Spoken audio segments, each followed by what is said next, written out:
And hello, everyone, and welcome to another episode of Rich Sports Talk. Thank you so much for joining us here on the program today. We have a lot to talk about as the New York Jets are basically having their version of the purge in their wide receiver room. We'll talk about all the offseason moves the Jets can potentially make. There is a lot to talk about. But before we begin, make sure to hit that like and subscribe button down below so you don't miss any of our latest content. Give us a follow on Twitter using the hashtag and the handle at Rich Sports Talk. And of course, use that super chat feature. And if you are in the super chats tonight and you make the biggest donation, you will get to pick the topic of the next video. Again, guys, make sure to like and subscribe so you don't miss any of the latest Rich Sports Talk videos because we have a wild off season ahead. And of course, it came to fruition today because to the surprise of no one, Davante Adams is no longer a New York Jet. Now, when I was reported yesterday that the Jets were going to shop Davante Adams, you knew that this was going to be the eventuality because here's the thing. The way the contract work helped the Jets because they're basically going to cut him. Yes, they'll have a bit of dead money added on to next year, which was a signing bonus that he signed to restructure his contract. But basically, the Jets are going to be saving $28 million. And between him and Aaron Rodgers, they're going to be saving $60 million toward the cap this offseason and into free agency. So it didn't make sense for teams to really go after Davante Adams because they knew the following. They knew the Jets at some point were going to release him. It was not a well-kept secret, and you pretty much knew the second that Aaron Rodgers was out of town, Davante Adams was out of town, whether it was going to be through a release, whether it was going to be public. But I think the Jets just did this because they just wanted to get the noise out of the building. And not to say that Davante Adams would be a distraction, but the longer this would have dragged out, I think it would have created more tension in the locker room. It would have added more questions. And it's clear the Jets are redoing their wide receiver room, which is both intriguing, but mostly horrifying at the same time. Because not only did we get the news that Davante Adams was no longer a Jet, but we got this hilarious bit of news today as well, which was that the New York Jets are allowing another receiver to test the market as they are allowing Allen Lazard to test the trade market. Now, here's the thing. With Lazard, I think it's a little bit more complicated. And the Jets have basically let it know that he's available for a trade. He's allowed to seek a trade. And if they can come to a fruition, they're going to make a trade happen. The big thing with Lazard is I don't think there's much of a timetable on Allen Lazard for a couple of very key reasons. First, Lazard's contract isn't as big and cumbersome as Davante Adams. They knew the Jets could come pretty much at any time and save the $28 million. Allen Lazard, there's an interesting fact of the contract why I would preach a little bit of patience on just outright cutting him. If a team gives you a deal, I think you listen. But to me, the Jets are holding on to Lazard, I think, for a very important reason. And that is Aaron Rodgers. Because Aaron Rodgers, even though the Jets have made it known that he's not going to be a member of their team, the question is, where is he potentially going to go? Now, he can't go anywhere until he's a post-June 1st cut, which I think the Jets are ultimately going to do. So that brings the question, what happens? I think Aaron Rodgers is testing the market, whether it be the Giants, whether it be the Steelers, and he'll have a pretty good idea of where he's going. Now, with Davante free, you pretty much know the story. If Rodgers decides to play in 2025, you pretty much can almost guarantee that he's going to be out there with Davante Adams. But here's the other thing. He loves Allen Lazard. Don't forget, there was one point last year when Allen Lazard was one of the top touchdown catchers in the National Football League. He likes Allen Lazard. And I can just see the Jets looking at this going, look, every team knows we're not going to get anything for Davante because the contract is going to be a hindrance and he's not going to be on this team. But Allen Lazard, you could get maybe something. I'm not saying a lot. I'm saying maybe a future day 3 pick. But here's the other reason why, if you're the Jets, I would preach patience with just straight out cutting Allen Lazard. Allen Lazard has an intriguing contract. So If you were to cut Alan Lazard now, you would save $6 million, which sounds great. But you'd also incur $6 million worth of dead cap. Not so great. However, if you wait to make him a post June 1st cut, and again, the way it works in the National Football League is each team gets two. We know Rodgers is the first one. So the second one is likely going to be Alan Lazard, in my opinion. Why does this make more sense? Number one, at that point, Aaron Rodgers probably has a team lined up. Maybe the Jets can hold out hope that they can get something for Alan Lazard. But if they can't, they can always come after June 1st. But here's the other big reason. If they cut him after June 1st, they save a lot more money. Now, granted, it would be toward the cap in the beginning of the season, but you also see a lot of June 1st veterans get cut, so the Jets might get lucky there. If the Jets were to cut him post June 1st, they would save $11 million and only incur $2 million with the cap. But for me, that $6 million isn't a lot right now, especially now with the Jets hovering around 60, 65 million in cap space as they head toward free agency. Obviously, there's going to be other contracts to figure out. There's going to be the extensions to figure out. There's going to have to be the CJ Mosley contract, which again, with everything going on with the Jets, is probably on the afterburner, but still is something that is very important to talk about. So if I'm the Jets, cutting Davante Adams now makes sense. It gets rid of that story from your building. It allows him to go wherever he pleases. It allows him a fair shot at the free agency market. And look, I don't have any ill will toward Davante Adams. When he was here, he was a great Jet. I think the frustrating part was with Davante Adams, it wasn't his fault, but it was the love affair between him and Aaron Rodgers clearly created a divide. And it's clear who the Jets are investing in is in this young core. And one of the things I was worried about going into this offseason was how much would this new coaching staff or would a new staff really be holding to Aaron Rodgers? Because, again, he's a multiple-time MVP. He's a Super Bowl champion. Would this new coaching staff have the gall to stand tough, stand up against Aaron Rodgers, and not allow him to make every decision?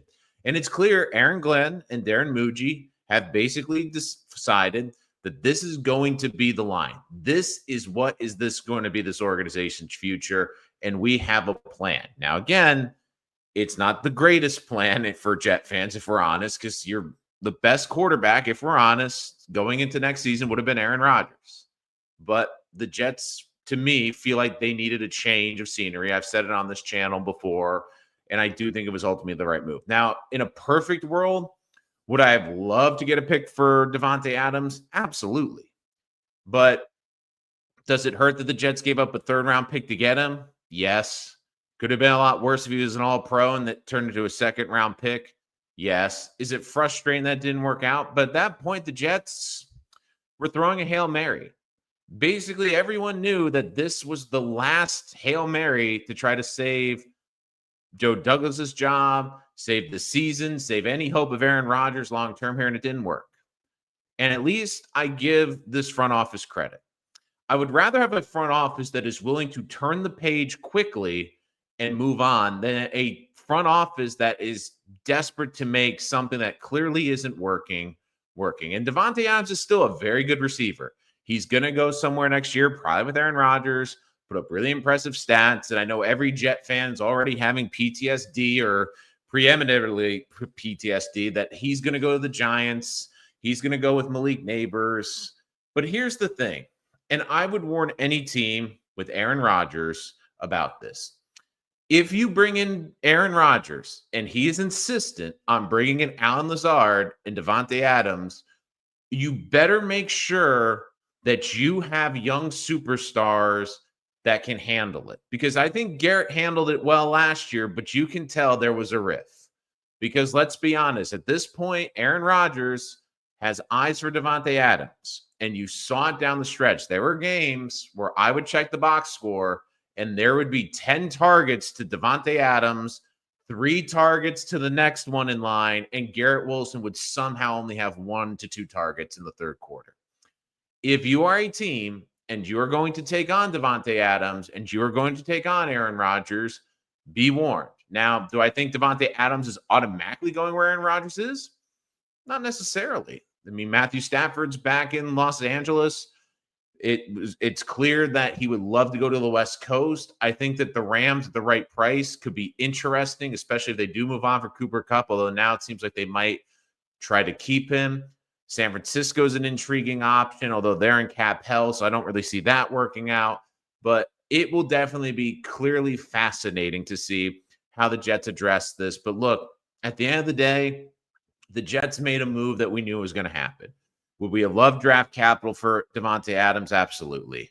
But part of the problem right now is there's no leverage because Aaron Rodgers isn't signing with the team, and it doesn't seem like there's any rush on Aaron Rodgers. And the Jets looked at this and go, okay, we can hold out and hope to maybe get a 4th or 5th round pick, but then we could lose out on the top free agents, which we are targeting. And I do think the Jets have a couple big names in mind, and I'm fascinated to see how this impacts the Jets. Because let's be honest, and again, I'll get to your chats. If you want to get to the front of the line, use that super chat feature. If you also want to donate to the channel, but also if you want to pick the topic of the next video and we get up to 5 super chats and you have the highest donation, you will get to pick the topic of our next video. So the big question right now is, and I'll get to how the Jets can address the position in a little bit more depth, but I'll get to your comments before I get to that. But I wanted to go off on this a little bit first, which is the Jets now, if you look at team needs, I think quarterback is obvious, but now all of a sudden the wide receiver room, yikes. After Garrett Wilson, there is a massive drop off. And I saw a lot of comments about the Jets saying that they would consider keeping Alan Lazard. Even for depth right now, Alan Lazard would be the number 2 receiver on this team.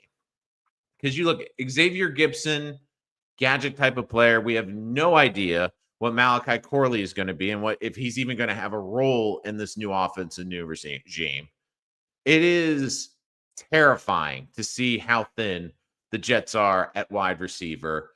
And it'll be fascinating to see how they address it. I'm very curious. Now, again, it's come out that Brandon Ayuk is on the block, even though they traded Deebo Samuel the other day. I am more interested in Ayuk just because I think he can bring another dynamic. Now, again, you're going to have to pay him. And with Ayuk, I do think he could be a good complement to Garrett. Where Deebo, I'm getting worried about the injuries piling up, especially. Ayuk's a little bit younger. If you can get Ayuk for a 5th round pick or even a 4th round pick, I would definitely consider it because it definitely would address one of your needs. But don't forget, there's going to be a lot of receivers and surprising receivers that are on the block this year. And we can look at the free agency targets as well. But let's get into some of your comments. 19, New York Jets, 1969. This team should have never released any of this information on either players. We probably could have traded both A-Rod and Adams. Here's the thing, though, and I get the frustration with releasing this information, but the thing is, if it wasn't the Jets, I feel you knew Aaron Rodgers is going to release it. You know, the longer this dragged out, the more it's going to be on McAfee, the more it's going to be talked about. And I give the Jets credit in this regard. I'd rather have, whether I agree with the decisions or not, I would rather have an organization that is decisive in their decisions and is willing to make a decision and stand by it than a team that dollies around trying to figure out, oh my God, is this the right move? We're not sure. Okay, maybe.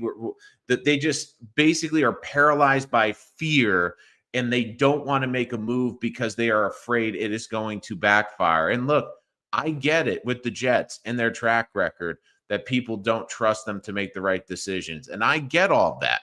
But the big thing I look at here is they made a decision and they're going to live by it. Is it a decision that everyone's going to agree with? No, but it is a decision. Shout out to Wade Johnson for giving up the 73rd pick for a rental when we were 2-5. Incredible move by our owner. Look, Wild Wave. It was desperation. It was desperation. And I think at the time, you looked at the AFC not being great.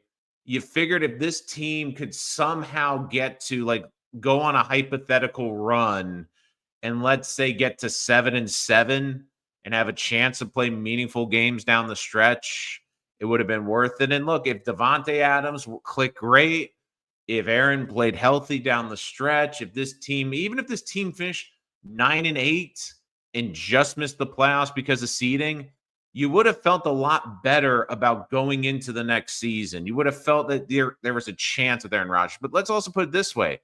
The Jets also only won an extra, 3 games with Davante Adams? Now, granted, he was a major part in one of them in Jacksonville. But the other thing, too, with Davante is once Davante got in this offense, our dreams as Jet fans were shattered because in our heads, we're thinking, oh, wow, he's going to be an amazing complement to Garrett Wilson. He's going to be Robin to Garrett Wilson and take pressure off of him. And when we need him, make big catches. But not only did Davante Adams become the Batman of the wide receiver room, Garrett Wilson wasn't even designated a Robin. Heck, he was designated to ace the Bat Hound at one point because he couldn't get out of the doghouse for any reason except to get one sloppy target in the first 3 quarters of a game. So it is frustrating. I understand giving up the draft capital is painful in retrospect. But look, at the time, I'll tell you what I said then. I said, look, this is a gamble. It's going to go one of 2 ways. It's either going to work or it's going to backfire horribly. And it backfired horribly. Now, would I have made the Davante Adams trade at that time? No. Would I have made before the season? Yes. Would I have made it earlier in the season? Yes. But it is clear that the problem also, too, is when Aaron Rodgers, your quarterback, keeps talking about how much he wants to play with Davante, how much he'd love to play with Davante, how much him and Davante would love to get back together. You basically tanked all the leverage for the Jets. The Jets couldn't just say, you know what, there's going to be a competition. Like the Raiders knew Adams wasn't going to agree to go anywhere else. It was only the Jets. And they knew the Jets were desperate. Aaron Rodgers was desperate. Everyone in the Jets was desperate. And the problem is they were operating from desperation. And desperation makes you do dumb things. And I do think that the big thing is you've allowed this room to reset. You've allowed this front office to reset. And you've allowed yourself to now have the potential to bring in the right people. And look, this experiment at the time when they brought in Rodgers, I was all for it. But right now, looking back on it, the Jets trying to do everything. And here's the thing. If Aaron Rodgers goes on McAfee at some point and has the gall, look, if he wants to blame the poor coaching, fine. But if he wants to blame the Jets and say that the Jets didn't do everything for him, the Jets bent over to a point where it was egregious. They did too much for Aaron Rodgers. They went out and overpaid for his buddy Alan Lazard. They brought in the ghost of Randall Cobb. There was that infamous, there's not a list I gave to the Jets yet. Interestingly, 4 of the 5 people on that list ended up becoming New York Jets. Then it was Davante, and then it was the teasing of Davante. And then, I need Davante. Well, you got Davante. Well, I need a better offensive line. They gave you an offensive line. Well, I don't like your innovative offensive coach. Give me Nathaniel Hackett. They gave him Nathaniel Hackett. Like they gave Aaron Rodgers everything. They gave him every conceivable opportunity. And they allowed him to go out there and play. Where the whole thing with the Athletic article, which came out talking about, they wanted to bench him for Tyrod Taylor. And then it came out, which I suspected was, I think Woody asked, hey, Aaron could barely walk off the field. Are we better off starting Tyrod on this weird short week in London and having him healthy for the Bills game? And I even said at the time, too, don't waste Aaron Rodgers in a game where you are playing against the number 1 blitzing defense in the NFL at the time on the road in a weird London game that in the grand scheme of everything will not hurt you if you lose. They did. And I do think that was the dividing line between this coaching staff and Woody Johnson, because Woody made a suggestion. The coaching staff laughed at him. And then, of course, they lose in that game. Aaron gets banged up even worse. It looks like he's going to, even though he doesn't miss time, he's clearly hampered. And I think Woody at that time knew the season was pretty much on life support. And they tried everything. And now, granted, in retrospect at the time, was it a little bit much? Yes. Was it fun to have Davante here while he was here? Yes. And look, I don't wish it any ill will on Davante. I think Davante handled himself well here. I think he was a consummate pro. But when even he came in and talked about the state of this locker room, I think it was clear that this culture needed a major shakeup, and it's about time. And look, would I have wanted to be a part of the turnaround? Absolutely. Absolutely. But the problem is, you just look at the offensive line, like with Billy Turnstile. I see you, Rico the Pup. It is just frustrating. More questions. Use that super chat to guarantee yours to see it at the front of the line. I'm a little upset from James.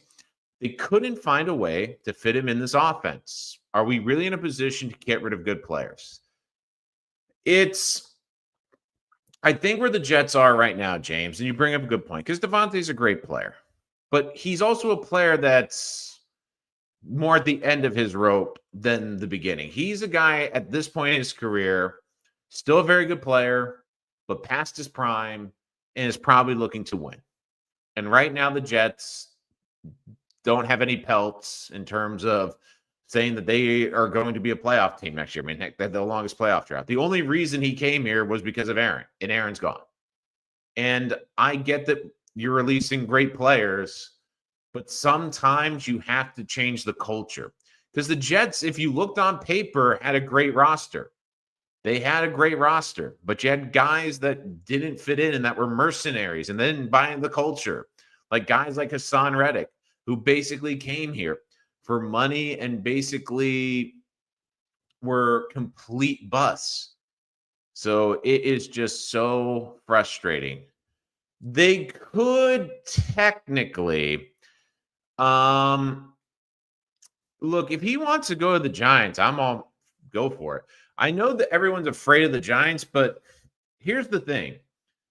Aaron Rodgers now is 2 years older than when he joined the Jets.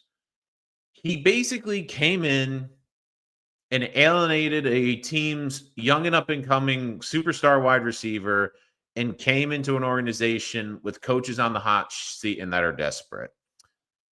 Who does that sound like right now? Oh, right, the New York Giants.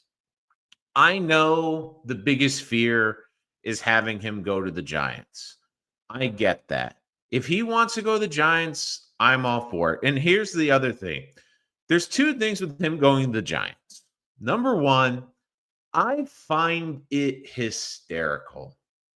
I find it hysterical when all I heard from Giant fans for 2 years is about how poisonous Aaron Rodgers was. And again, they were right to a degree. But it drove me nuts at how they ridiculed Aaron Rodgers here with the Jets. They mocked Aaron Rodgers here with the Jets. Now, all of a sudden, Aaron Rodgers is available, and every one of those Giant fans, like all those people I also see in the media too who cover the Giants, all of a sudden who all they wanted to do for 2 years was absolutely rip and gut Aaron Rodgers. All of a sudden, hey, if he comes to the Giants, he'll be fine. Okay. All I will say is good luck. Because as bad as the Jets tackles were at one point last year, have you seen the Giants offensive line compare to the Jets? I know who the Jets left tackle is going to be next year. Is the Giants left tackle going to play 8 or 9 games? What's going on with Evan Neal? Who's the Giants right tackle? Who's the Giants starting guards? If anything, and I think Connor Hughes is on this. Connor Hughes said, when asked about the Giants' interest, it's a lot of the Giants are very interested in Aaron Rodgers. But Aaron Rodgers, I'm not so sure is interested in that. Because keep in mind, look at the places where he could go. I think it's a short list, but you look, I think the best fit is probably the Steelers. Good defense, good head coach, competitive every year. And for every Giants thinking that, oh my God, like they are such a great selling point. When the Jets went after Rodgers, they were a 7-10 team who won in spite of having Zach Wilson and Mike White be their quarterbacks for the majority of the season. So the thought was if you could upgrade the quarterback position, they could be a good team. You look at the Giants right now, the Giants were a disaster. There's a reason they won 3 games. There's a reason my fans were pissed when they won a meaningless game and basically were knocked out of the top 2 picks. There's a reason why the Giants are picking that high. They're not a good football team. They're not. They have some intriguing pieces. And I know all the Giant fans, like I heard it. Well, if we had Davante, with our great receivers and, with our great young rookie tight end and our running back. And I kept saying, yeah, that's great. Who's going to block for Aaron? Because his mobility is clearly not the same. I think we are in full rebuild mode. Folks need to recalibrate and accept it. Yeah, look, I'm not surprised with Fields. I've been saying this for weeks because I kept seeing Fields. And as much as I wanted Fields, my thought on Fields was this. I kept saying, I really do not see him coming to the Jets just because I think if he made it a free agency, the Jets would be a top 2 choice for him. If you're the Steelers, like Russell clearly didn't work. It fell apart at the end of the season. It almost felt like they were guilted in the playoff game to let him start because he was the veteran. If you're the Steelers and you want to run the football and take a shot on the young 25-year-old quarterback, not the washed Russell Wilson. Because the Steelers are also the problem, too, where they're always in this weird purgatory where they just make the playoffs and they're picking in the 20s. I mean, I wouldn't be surprised. Maybe they do draft a quarterback in the first round, but at least have some insurance there with Justin Fields. They technically could wild wave, but I just think they're going to let him go. I could see that potentially happening. Maybe the Giants would, if they're going to trade the Giants, it's not going to be for a lot. Like if you get anything, I almost think that they want to do a mutual respect with Aaron Rodgers. I mean, they keep saying the Jets want to take the high road. The Jets want to, treat him like a Hall of Famer.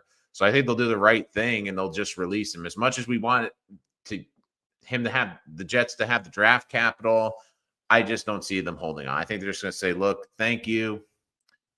But not yet. Well, technically, they've already told him he's gone. I mean, they've already basically that would mean the Jets are already going back on their words if they don't release. And they already told him that they're moving on from at the end of the season. I mean, unless he came to them and says, look, I want to pick and choose where I want to go trade me there, that might happen. But look, I just don't see that happening. Do you think we're going to make a big splash free agency to make a statement we are not tanking? I think, James, and this is a great segue. I think with the Jets, you're going to see them really focus on filling a lot of holes. And I mean, they're probably going to really live in that C plus B type of free agents. I don't think they're going to vastly overpay. One position maybe could be safety if they really want to get a superstar on day one. I personally do not think that the Jets are going to really operate, because don't forget too, if you really want one of these great free agents to come to the Jets that's a top tier free agent, you're going to have to vastly overpay him. One guy I could maybe see, just because he's coming off a down year and it's a position where I don't think we've seen a lot of movement in terms of big contracts, is Javon Holland from the Dolphins. Again, had a tough year last year, but you look, he does have 5 interceptions, 5 sacks over his first 4 years in Miami. And look, he's 25. He's an athletic safety. Maybe the Jets feel like they have to maybe slightly overpay him. And look, I don't think it's a huge safety market. Like, I'd rather slightly overpay for a safety and give him an extra $1 or $2 million a year than overpay for a player that's over the hill. Like, I mean, Trevon Mooring's another safety, I think, from the Raiders who could draw interest as well. But I do think the Jets are going to be out on certain players. Like, I don't think they're going to be operating in the top of the market. But here's the other thing, too. Like, you look at some of the top free agency, this is a pretty deep safety class in the mid-20 range. Maybe the Jets wait it out, and maybe the Jets go, you know what? Maybe just play it out and see what happens. Again, guys, if you're joining us, you can always use that super chat feature to jump to the front of the line. If we hit our goal for super chats tonight, you, the highest bidder, whoever that is, will get to pick the next topic for the next video. But I also could see them kind of muddling around that safety market to see if someone comes down. One guy, I don't think they'll be in the Carlton Davis market, even though he's a former line, unless there's a significant drop, or if they can get him under the market. There's a couple of free agents I'm also curious at too, is like, do they maybe fit the mold? Like, I brought up the proposal of moving Titman to guard, moving AVT to right tackle. Like, do they go after like a Drew Dahlman, who's a center for the Falcons, 26 years old? Like, could he be someone that they move over? Now, the receiver market isn't great, if I'm honest. There's a lot of older veterans that don't really, I think, fit what the Jets are really looking for right now. I think a depth piece I'd keep an eye on is Kevin Zeitler. He's going to be 35.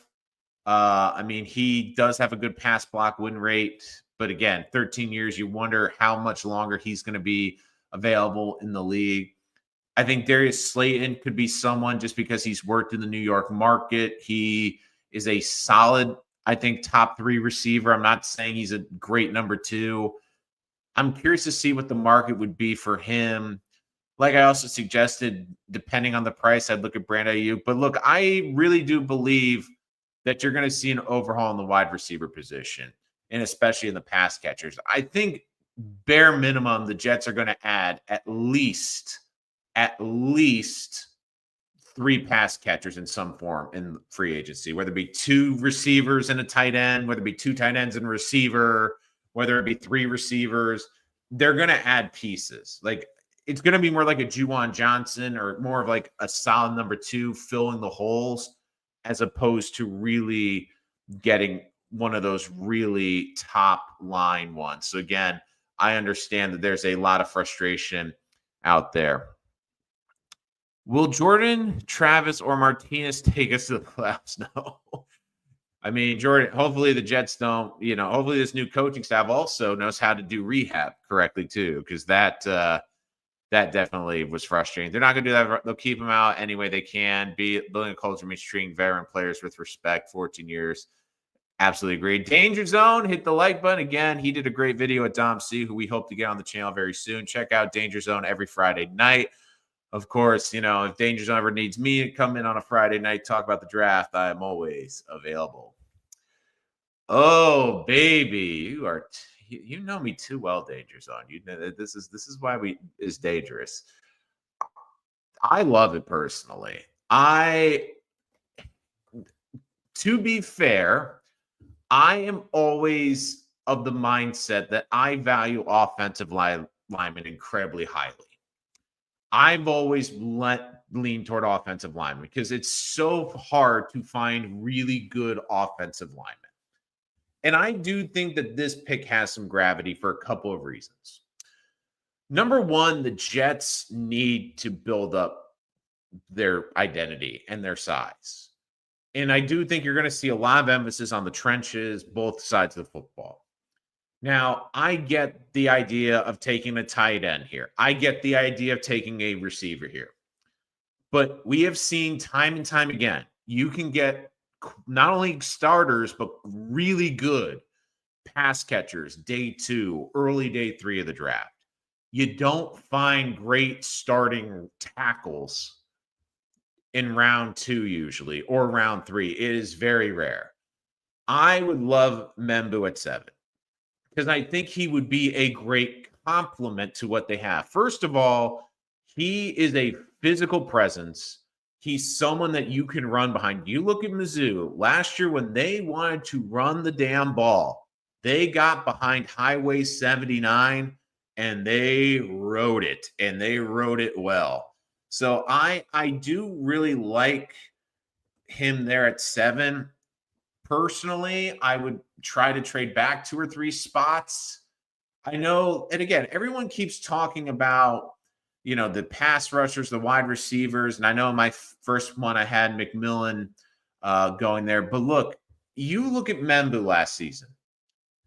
411 pass block snaps, 0 sacks, 0 hits, and an 87.5 run block rate. This is a solid tackle, and he does everything well. And I love Olu. Olu is an unbelievable pass blocker, but he does lack a little oomph in the running game. The Jets need some oomph in their running game. And the other thing I brought up with the AVT video too is we have to wonder how this staff is going to evaluate these guys. Do they view Tippmann as a long-term guard over being a center potentially? That could be on the table. Do they view AVT the same as the previous regime? And the other thing, too, is don't forget, AVT might be more of an outlier on this team than we think. Because, again, he played all the games last year and he played well. But this is a guy who had back-to-back years where he missed more than half the season.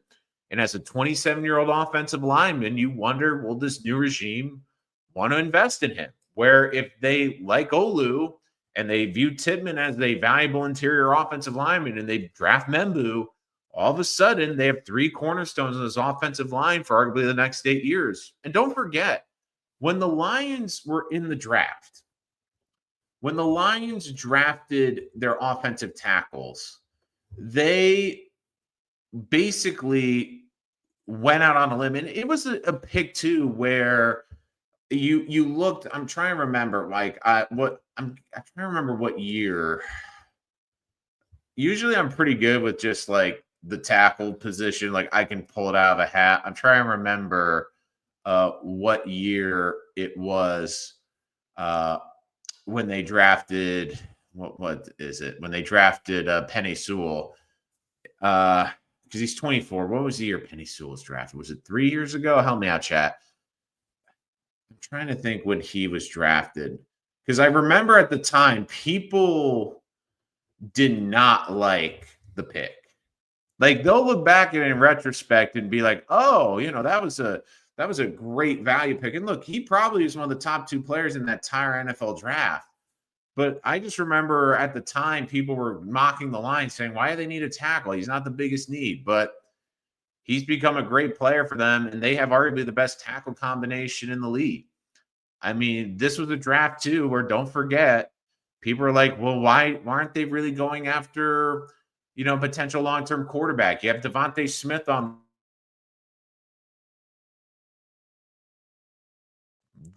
They didn't go after any of those great playmakers, but they ended up getting a really, really good offensive lineman, and it's turned around the fortunes of that team. And I could see the Jets looking to build that way too. I mean, both the Broncos and the Lions have very good offensive lines, and they have offensive lines that are going to line up against you every single week and punch you in the mouth. I could. James, I think Sauce and Garrett are off the table. I think a lot of it's also going to have to do with Breece Hall. I think Breece Hall, the biggest names, is the one because he's a running back. Do they think he fits in the scheme? Do they think they can get more value out of him by trading him? I think that's a name. Jermaine, I think is a fit in the system. I don't think he's a name that'll be on the board. CJ is probably going to be cut. I don't think CJ is going to get you much transfers. The only guy I could see is Quincy, but Quincy's more of the contract. Because don't forget, the Jets hit that contract perfectly with Quincy. But you look at Quincy, and this is what also makes it tough too, because he is also Quinn's brother. He's going to be 29. He's going to want a new contract. If he wants a ridiculous number, you're paying someone that's an athletic linebacker into their 30s. You wonder when that's going to fall off the cliff. I think he could be a trade candidate. I mean, I'm just going through it in my head, like who on offense would you even trade at this point? I mean, there's not a lot. And again, guys, thanks for 2021. I don't know why I kept jumping to 22. I kept jumping to 22 for whatever reason. Yeah. See, COVID, the problem is COVID throws everything off. Like it's just like everything is in a vacuum. Yeah, and I know I see in the chat too, some of you guys like, oh, they should have drafted him over Zach, but again, they needed a quarterback. But look, going back to the main point, I wouldn't mind it. Maybe that might be a pick if someone puts in their mock draft eventually. Who knows? But the big thing too is I think the Jets want to put themselves, and I say this a lot, they want to put themselves in a position where they're not desperate in the draft. I think they're going to really look at depth at tight end and wide receiver in free agency so they don't have to draft one super early. I think in a perfect world, they'd rather wait till day 2. Because don't forget, on day 2, think about how the draft works.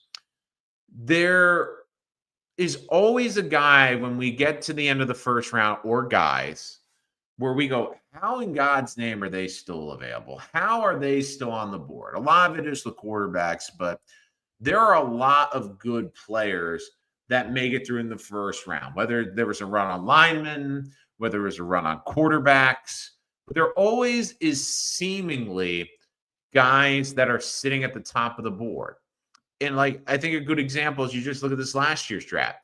You have Cooper DeJean. Now, I don't think it's as deep as last year's draft, full disclosure, but there's guys like Brandon Fisk, who was a good player. You have Ladd McConkey, who was the 34th pick. Keon Coleman, who was a 33rd pick. I mean, there are guys in that 40 range that I could see also the Jets maybe trading up for. There is going to be, I think, a really good player early day 2 available because there will be a fall on a player. The big question I have, I think the most interesting pick the Jets have, because 2, I could see them going up and getting someone. To me, the most fascinating pick the Jets have is their 3rd round pick right now, because it's the tail end of the 3rd round. It's the Lions' 3rd round pick. And I wonder, do they try to get up earlier in the 3rd, or do they try to hedge their bets and go, you know what? We want more lottery tickets on day 3. We're open to it. We'll trade back and we'll give ourselves some more chances. Yeah, Chase had such a good season. That's a good one. So thank you for that. How many comp picks this year? I still think that they're determining that. I'm trying to remember. I know they've done, I'm trying to see if they've come out yet. So for 2020, let's see. It doesn't seem like the Jets have gained any because according to Over the Cap, last year they gained, I think it was 2, but doesn't look like because they gained 4 CFA players in Kinlaw, Smith, Simpson, and Tyrod, but then they lost with Huff, Whitehead, Jefferson, and Becton. I think the key now is going to be moving into next year. The one I know of for a fact is as we get our first super chat is from Wild Wave. Wild Wave jumping to the front.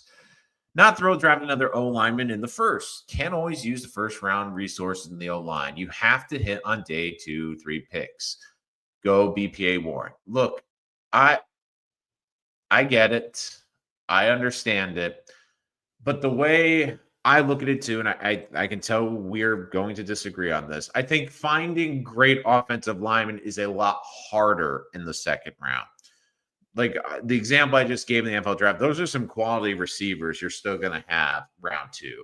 This is an incredibly deep tight end class. I talked about with Dom C. This is probably the deepest tight end class in well over a decade in terms of talent. So there's going to be a lot of guys you can pick and choose from on rounds 2, 3, and 4. Defensive line, another need this team needs. There's a lot of depth. That's why when I look at guys like Mason Graham and I look at the mock drafts of Tyler Warren up there at 7, I look at it and I go, if I'm the Jets, you need to think about the value. Yes, I understand Tyler Warren is the best tight end in this draft, but am I better off using that on a different resource or trading back, getting more assets? And a lot of it's going to come down to the evaluation done by Aaron Glenn and Darren Muji. And now, look, I understand it, but look at how many times the Jets have tried to address it in the 2nd round. Now, you hope with the new offensive line coach, Wild Wave, that maybe they can develop one of these guys. But they've also tried. They've tried with Max Mitchell. They've tried with, they tried with Carter Warren. They've tried, It just hasn't worked, and it's a lot harder because if there's a tackle available later in the first round, it's usually for a reason. With Warren, it was an injury issue. With Mitchell, it was a competition issue. And look, there's still guys that work. The one draft I always get mad at was the Trey Smith draft because I loved his tape at guard. I was screaming every time the Jets came up in the day 3 to take Trey Smith, and they never did. And look, they would have gotten a fourth if Becton did sign for that line while wave. I think the big thing is just with Hassan, the Jets. Again, I don't know if it's based on performance because before when they did the trade, if he had signed as a free agent this offseason, they would get a third round compensation pick. Again, in a weird way, a part of me thinks it would. Yeah, Kev brings up a good point with the super chats. Again, we got one super chat. If we can get 4 more, the highest bidded one tonight, we'll get to pick the next topic. So again, looking for another 4 super chats, we can get them in. But you're right. It's not always about the depth, about picking the right players because everyone's like, oh, the Rucker class is deep. It was deep. The problem is right now it seems like the Jets took the wrong tight end. I mean, just think about the tight ends in that draft that were selected in that draft. So you look at the tight end position, they had a lot of options. So the Jets, of course, if we rewind the clock, they had the unbelievable first round. We know about Garrett. We know about the top 4, the big 4. But then we had the Jets coming back. We had them taking in the 3rd round. Everyone, and again, let's be honest, everyone was really happy because it was the hometown kid coming home. The former kid that grew up being a Jet fan is going to be a Jet. So I do think that was critical. But look, here's the thing. Rucker was picked at 101. Here are the tight ends picked after Rucker. 106, Cade Otton. Pretty good player. You have Charlie Kohler, Jake Ferguson, who's been a very good tight end for the Dallas Cowboys. He was a 4th-round pick. And Isaiah Likely, who has been very good in a limited role with the Ravens. He was pick 139 in that draft. So, again, it's a deep tight end draft again. The big thing is you need the Jets to hit on those picks. You need the Jets to hit on those picks. So, again, Kev coming in from the top row with that comment. Again, very good comment there, Kev. So, always appreciate it. But this will definitely be fascinating because I do think that the Jets are going to address the wide receiver position. One of the targets that came out of the combine that I think would be a nice fit would be Jordan Palmer.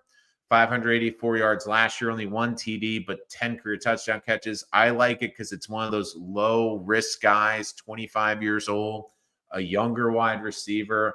I could see him being a top 3. I think Tim Patrick is going to be a big addition to this team, not because I think he's going to make a huge impact, but I think he'd be a nice depth piece. He's worked in the system. I think that'll be very good, especially trying to get these new receivers on the same page, bringing him in. Look, I think the Jets are going to add at least bare minimum 1 veteran. I have a hard time seeing not adding 2. From all reports, it seems Tyler Conklin's not going to be back. It seems like the Jets, again, I don't know how they view Rucker. Nothing. I don't think you're going to hear anything about him until at least training camp. I think he will be on the roster as well. I don't necessarily agree with that because here's the thing. Rucker coming out was a highly rated tight end. He was a great blocker, came from a pro-style system. I mean, they evaluated him a lot because don't forget, that's the year they drafted Garrett Wilson, so they're watching both of them on tape all the time. Izzy's different, though, because Izzy at the time was the fastest kid in the draft. I mean, he had the fastest 40 time coming out that year, and he was 20 years old as a running back and an electric kick returner. I believe he had the most yards. It was either most yards per carry or most yards per touch that season in college football. So there was raw speed and talent. It wasn't just the storyline, although I do wonder if that played a bit of a part of it there. But I think JD, if you want to say they wasted picks, it feels like they wasted picks, not necessarily where the kids were from, but that they drafted a lot of kids with high RAS scores, guys that had great workouts, but then maybe didn't have the production. I mean, Rucker, I think, is a good example. When coming out, like the limited film you saw, the limited touches, you really liked Rucker. But then the question was, okay, he didn't get that much production at Ohio State. Is it because they have all those elite wide receivers? I mean, when you have Olave and Garrett Wilson, it seems pretty obvious why they're getting the ball over Jeremy Rucker. But then you look, they went with the high pedigree. I kind of get this feeling that you're going to see more smash mouth football players on this team under this new regime. And I think you're going to see guys who maybe aren't the most physically gifted. I almost think you might see a little bit of the opposite. Guys that have better track records or production as opposed to a guy with just the high upside. So I could also see that. I love that emoji. That's a very good touch. Yeah, but I mean, Kevin also brings up a good point. Could be coaching. We don't know. I mean, I attribute a lot to coaching, but this coaching staff also developed guys like Bryce Huff. They did develop a couple of guys. Smith was good in the preseason as a wide receiver. He caught everything, unlike Brownlee and Gibbs. I could see Smith coming back. The biggest X factor on the Jets is going to be Malachi Corley. I don't think you can come in with having expectations for him next year. But I am really fascinated to see how they develop him, because I also think that, like you said, with the coaching, especially what Kevin was saying, a lot of the coaching, it kind of felt like you're just like, especially on the offensive side, it's like, okay, go do your thing. Well, what is my thing? Well, go do your thing. What is my thing again? So, look, I just get this feeling that this is going to be a massive overhaul. It's going to be I do think unless this team drafts McMillan or trades up for a first-round receiver, I just get the sense the fan base is not going to be loving the wide receiver room, and I get it, especially if Garrett Wilson gets nicked up. You don't love options 2 through 3. It's even if they added like a Slayton, even they had like Slayton and Tim Patrick, both of them, or Palmer and Tim Patrick, you wouldn't feel great about Palmer being your number one receiver. So I'm very curious to see how the Jets address the wide receiver room in the draft. All of a sudden, I do think this pushes it up. And I kind of wonder now, when I look at the defense, does this team almost go invest entirely on the offensive side in the draft? Again, I don't think they're not going to invest in free agency, but maybe, especially this first year, does Glenn feel more comfortable saying, look, I know the defense. I know I can get something out of these B, C plus free agents, where with the draft, I mean, we just need to take some shots. So I'm very curious to see how they can be developed. And look, there's guys on this roster, maybe they do develop. Maybe Rucker develops in the system. He's a better blocker and maybe fits more in the system. Maybe more involved as a tight end, he'll get more comfortable. Maybe this coaching staff sees something in him. Maybe this coaching staff sees something in Corley, or at least a role for Malachi Corley next year. Maybe this team sees Breece Hall as a special wide receiver, where instead of being a traditional running back, he's going to get 5 or 6 catches and then maybe only 10 to 12 touches out of the backfield, but he'll make up for those touches because he'll get those manufactured touches as a wide receiver. I do think there is a lot of possibilities with this team. And look, your day 3 picks is a work in progress and relies on coaching to be developed. Yeah, I also think a lot of it's mostly defense too, because a lot of the defensive players fall in the day 3. And I mean, you look at the track record, outside of like Bryce Hubb was an undrafted pick, but I thought he was a 3rd-round grade on my big board. You're right. I mean, what great, I think even to stretch out of this too is what great not day 1 player that the Jets drafted, like, and developed. Like, they're, especially under Saleh and Douglas, I mean, you can make a good case when you look at the last couple. I think last year still early, But if we were to look, Mekhi Becton didn't develop here. Denzel Mims didn't develop here. Ashton Davis didn't develop. I mean, that whole draft class was pretty much a wash. They couldn't develop Zach Wilson. They couldn't make it work with Elijah Moore. I mean, they developed Michael Carter, 4th-round pick. I guess that's something. I mean, they developed, actually, sorry, 5th-round pick. They developed Jamien Sherwood. It took a while, but that was a 5th-round pick. I guess they developed. But 2022, Ruckert, Max Mitchell.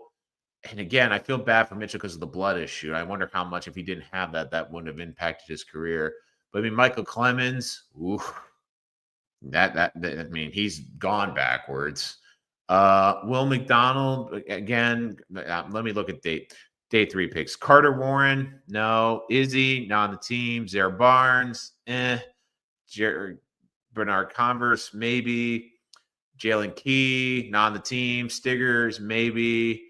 Davis, Jordan Travis. Well, they did a great job developing him, as we've learned this week. And look, if you're Jordan Travis too, and I know he's frustrated with the Jets, be frustrated with the previous regime. Don't be frustrated with this new regime, because you have a whole clean new slate in front of him. But the other thing too, I would say, is don't be surprised that Jordan Travis isn't in this team's plan, because he was drafted by a very different regime. Maybe they have different values. Like, I have to say, keep all options on the table, because this is a brand new regime with a fresh start and a fresh new coat of paint. But again, guys, we will be here throughout the entire offseason. We talked about Davante Adams being jettisoned today and Alan Lazard basically being allowed to seek a trade. But if you're new to the channel, hit that like and subscribe button so you don't miss any of our content. If you're joining us after the live stream, hey, it happens. I know you're busy. I know you got family plans. I know you got a lot going on.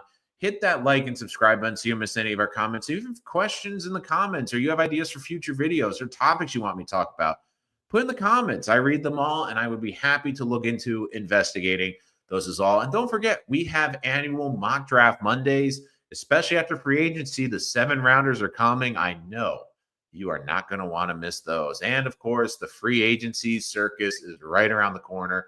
We will be here to dissect all of that. So give us a like and subscribe so we can also get this aggregate on the algorithm to get us to more Jet fans. Because again, what's better than Jet fans? More Jet fans. All right, guys, thank you so much for joining us. It's always a pleasure, as always, to talk to you, because you guys help make the show a success. And again, we will see you throughout this offseason. Make sure to like and subscribe. But until next time, I'm your host, Nolan Rich, and this is Rich Sports Talk.